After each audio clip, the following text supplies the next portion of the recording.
Hello students, welcome to Orbit Academy. आज हम discuss करने वाले हैं कुछ इंपॉर्टेंट पीवाईक्यू क्वेश्चंस जो कि रिलेटेड है जीमन इफेक्ट एंड रमन इफेक्ट से। ये क्वेश्चंस यूकेपीएससी पॉलिटेक्निक लेक्चरर और यूपीपीएससी पॉलिटेक्निक लेक्चरर्स के लिए बहुत इंपॉर्टेंट है। तो चलिए डिस्कस करते हैं। Question number 1, selection rules for pure rotational Raman spectrum are. शुद्ध घूर्णी रमन स्पेक्ट्रा का चयन नियम है। तो यहाँ पे हमें सिलेक्शन रूल बताने हैं प्योर रोटेशनल रमन स्पेक्ट्रा के लिए। तो जो हमारा ऑप्शन होगा डी करेक्ट होगा। और प्योर रोटेशनल रमन स्पेक्ट्रा, जो सिलेक्शन रूल होगा डेल्टा जे इक्वल टू होता है 0 और प्लस माइनस 2। अगर यहीं पर प्योर रोटेशनल स्पेक्ट्रा के लिए पूछ लेता है, प्योर रोटेशनल स्पेक्ट्रा जो कि पाया जाता है इंफ्रारेड एंड माइक्रोवेव रीजन में, तो यहां पर डेल्टा जे इक्वल टू होगा प्लस माइनस 1। अगर पूछता है वाइब्रेशनल एंड रोटेशनल, इसको लिख सकते हैं हम स्पेक्ट्रा, जो कि पाया जाता है नियर इंफ्रारेड रीजन में। इसके लिए भी जो सिलेक्शन रूल होगा हमारा डेल्टा जे इक्वल टू होगा प्लस माइनस 1। इनको हमें याद रखना है। Question number 2, Raman effect involves change in frequency. आवृत्ति के परिवर्तन में रमन प्रभाव की क्या स्थिति है? Option A electronic vibrational and rotational states of molecules, अणुओं की इलेक्ट्रॉनिक वाइब्रेशनल एंड रोटेशनल अवस्था। B vibrational and rotational states of molecules, अणुओं की वाइब्रेशनल और रोटेशनल अवस्था। वाइब्रेशनल स्टेट्स ऑफ मॉलिक्यूल्स, अणुओं की केवल vibrational states, none of the above. तो यहाँ पे जो करेक्ट ऑप्शन होगा हमारा बी होगा। जो रमन इफेक्ट होता है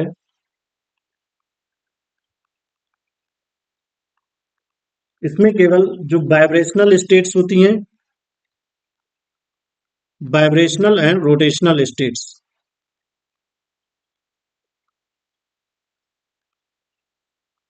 इन्हीं में जो है चेंजेस होते हैं। इलेक्ट्रॉनिक स्टेट में कोई भी चेंजेस नहीं होता है। There is no change in electronic states. तो इसको हमें याद रखना है।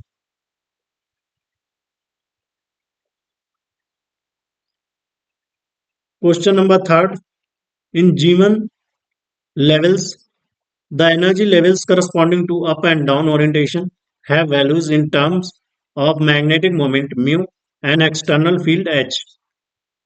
जीवन स्तरों में ऊपर और नीचे के अभिविन्यास के अनुकूल ऊर्जा स्तरों में चुंबकीय आघूर्ण और बाह्य चुंबकीय क्षेत्र के मान होते हैं। तो इसका जो करेक्ट ऑप्शन होगा हमारा ए होगा यहाँ पर। यानी जो E इक्वल टू होता है माइनस म्यू डॉट एच, यानी जो इंट्रक्शन एनर्जी होगी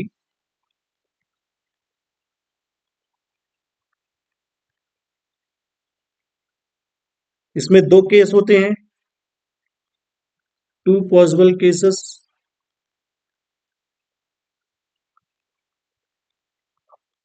पहला जो ओरिएंटेशन होता है पैरेलल स्पिन्स का होता है। इसमें जो E इक्वल टू होता है, ये होता है माइनस म्यू एच। दूसरा होता है anti parallel spin,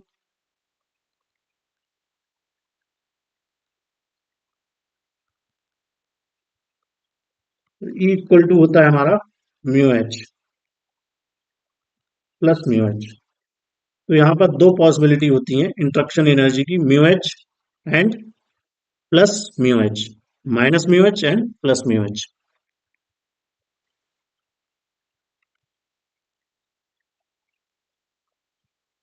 question number 4, anti Stokes and Stokes lines are observed in. Anti Stokes और स्टोक्स रेखाएं मिलती हैं। Option A Zeeman effect, B Stark effect, C Raman effect और डी कॉम्पटन इफेक्ट। तो इसका जो करेक्ट आंसर होगा सी रमन इफेक्ट। रमन इफेक्ट क्या होता है, इसमें इनइलास्टिक स्कैटरिंग होती है लाइट की, जिसके कारण क्या होता है, एनर्जी की लॉस होता है फोटोन की और उसमें कुछ गेन होता है। तो जब एनर्जी का लॉस होता है वहां पर हमें स्टोक्स लाइंस मिलती हैं, और जब एनर्जी गेन करता है फोटोन तो वहां पर हमें एंटी स्टोक्स लाइन मिलती हैं। तो इसमें लिख लेते हैं हम, Raman effect involves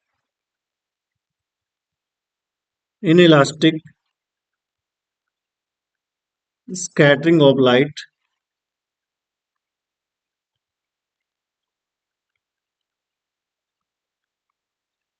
when monochromatic light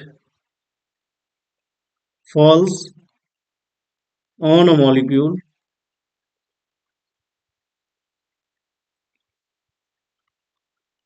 some photon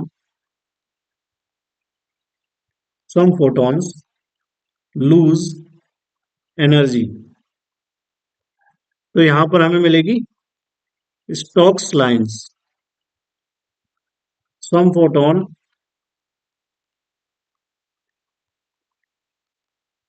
gains energy। तो यहां पर हमें मिलती हैं एंटी स्टोक्स लाइंस, इनको याद रखना है। चलते हैं क्वेश्चन नंबर 5 पर। A sample of certain elements is placed in 0.3 Tesla magnetic field and suitably excited. How far apart are the given component of 450 nanometer spectral lines of this element? तो यहाँ पर हमें डेल्टा लैम्डा की value calculate करनी है। इसको बोलते हैं हम जीमन शिफ्ट। अनिश्चित तत्व का नमूना 0.3 टेस्ला के चुंबकीय क्षेत्र में रखा गया है और उपयुक्त रूप से उत्तेजित है। इस तत्व की 450 नैनोमीटर वर्णक्रमीय रेखा के जीमन घटक कितने होंगे? तो यहां पर हमें डेल्टा लैम्डा की वैल्यू निकालनी है for normal Zeeman effect. Delta lambda equal to E B lambda square divided by 4 pi M C. M क्या है? Mass of electron, C speed of light, E charge on electron, B magnetic field, lambda हमें given है। तो यहाँ पर हमें क्या क्या गिवन है? गिवन है हमें लैम्डा इक्वल टू 450 नैनोमीटर। इसको हम मीटर में चेंज कर लेंगे, 450 into 10 to power minus 9 metre. B हमें गिवन है 0.3 टेस्ला। मास ऑफ इलेक्ट्रॉन हमें पता है 9.1 इंटू 10 टू पावर 31 kg। सी होता है 3 इंटू 10 टू पावर 8 मीटर पर सेकेंड। चार्ज ऑन इलेक्ट्रॉन होता है 1.6 into 10 to power minus 19 coulomb. इसको ध्यान रखना है। सारी वैल्यू यहाँ पर पुट करेंगे हम। 1.6 into 10 to power minus 19 into 0.3, lambda की वैल्यू है 450 into 10 to power minus 9 meter का square, 4 into 3.14 into 9.1 into 10⁻31 into 3 × 10⁸ तो यहाँ से हमें मिल जाएगा, जब इसकी मल्टीप्लाई करेंगे तो 0.48 इंटू 10⁻19 इंटू 450 का स्क्वायर इंटू 10⁻−18।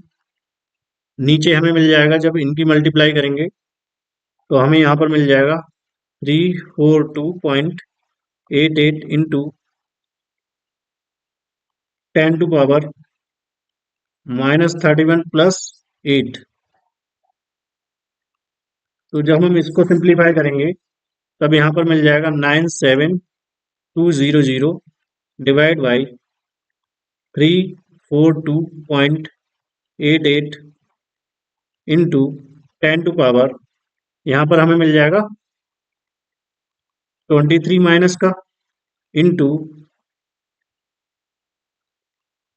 ये दोनों ऐड हो जाएंगे, -37 मिल जाएगा। जब हम इसको डिवाइड करेंगे तब हम यहाँ पर मिल जाएगा हमें 283.48 इंटू 10⁻−37 प्लस 23। तो इसको हम लिख सकते हैं delta equal to 283.44 into 10⁻−37 plus 23। तो यहाँ से हमें मिल जाएगा 283.44 इंटू 10⁻−14। इसको हमें नैनोमीटर में चेंज करना है, तो 0.00283 इंटू 10⁻−9 मीटर में आ जाएगा। तो डेल्टा लैम्डा इक्वल टू हो जाएगा 0.00283 नैनोमीटर। तो यहाँ पर जो ऑप्शन हमारा करेक्ट होगा ए, 0.00289 नैनोमीटर।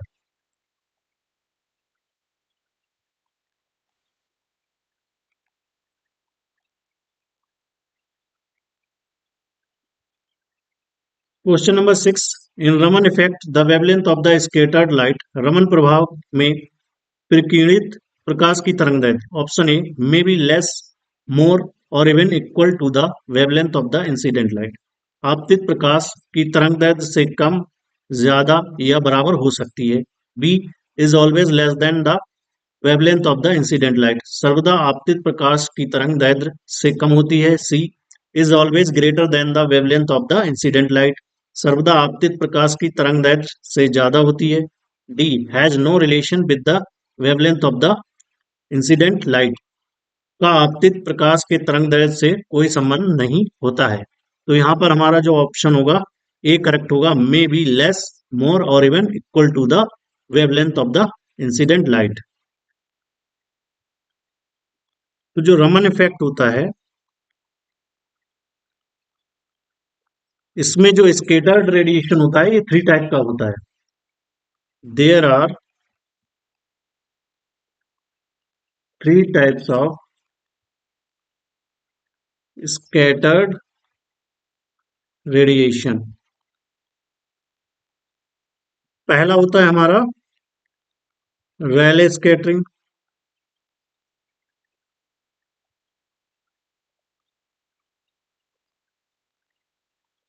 तो यहां पर जो है नो एक्सचेंज ऑफ एनर्जी होता है, नो एक्सचेंज ऑफ एनर्जी। तो यहां पर जो वेवलेंथ होती है स्कैटर्ड लाइट की और जो इंसिडेंट लाइट की सेम होती है।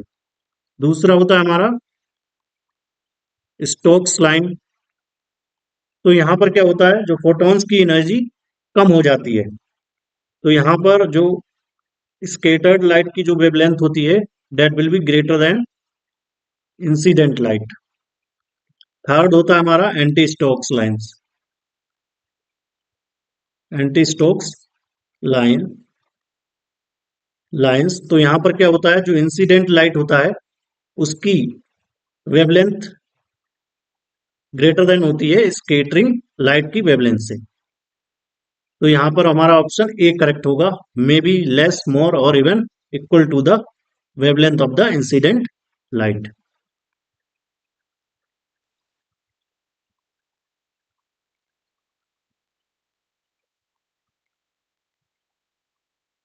Question number 7, Zeeman shift in magnetic field B is expressed as. चुंबकीय क्षेत्र में जीवन शिफ्ट को इस प्रकार व्यक्त किया जा सकता है। तो यहाँ पर नॉर्मल जो जीवन इफेक्ट होता है, in normal Zeeman effect delta nu equal to होता है हमारा ई बी 4 पाई एम।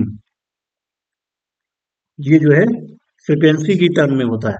अगर वेवलेंथ की टर्म में निकालेंगे तो डेल्टा लैम्डा इक्वल टू हमें मिल जाएगा e B lambda square upon 4 pi M C.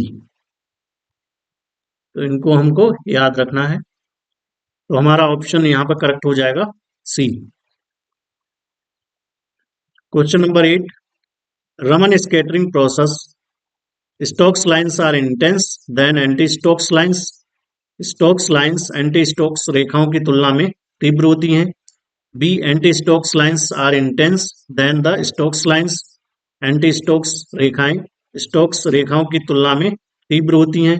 C both are of the same intensity, दोनों समान तीव्रता की होती हैं। D only anti Stokes lines are observe, केवल एंटी स्टोक्स लाइनें ही परीक्षित की जाती हैं। तो यहाँ पर जो हमारा करेक्ट ऑप्शन होगा ए, जो स्टोक्स लाइन्स होती हैं इंटेंस होती हैं देन एंटी स्टोक्स लाइन से। क्यों होती हैं? क्योंकि जो ग्राउंड स्टेट होता है उसमें नंबर ऑफ मॉलिक्यूल्स अधिक होते हैं। किसी भी सिस्टम में ग्राउंड स्टेट्स में नंबर ऑफ मॉलिक्यूल्स अधिक होते हैं, और जो एक्साइटेड स्टेट होती है उसमें नंबर ऑफ मॉलिक्यूल्स या नंबर ऑफ पार्टिकल्स कम होते हैं। तो जब फोटोन इंसिडेंट होता है यहाँ पर, तो ये जो पार्टिकल है ये अपर एनर्जी स्टेट्स में चला जाता है, तो इससे हमें मिलती हैं स्टोक्स लाइंस। और जब यहाँ पर फोटोन इंसिडेंट होता है तब ये नीचे आ जाता है ये पार्टिकल, तो इससे हमें मिलती हैं एंटी स्टोक्स लाइंस। तो जो स्टोक्स लाइंस होती हैं वो अधिक इंटेंस मिलती हैं compare to anti Stokes lines.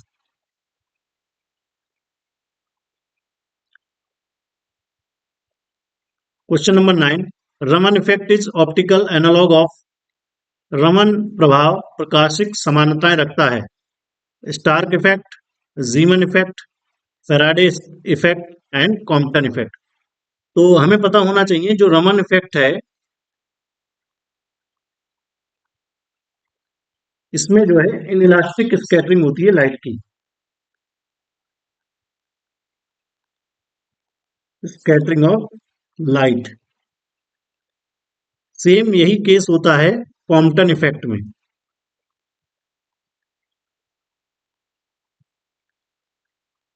Inelastic scattering of X raise.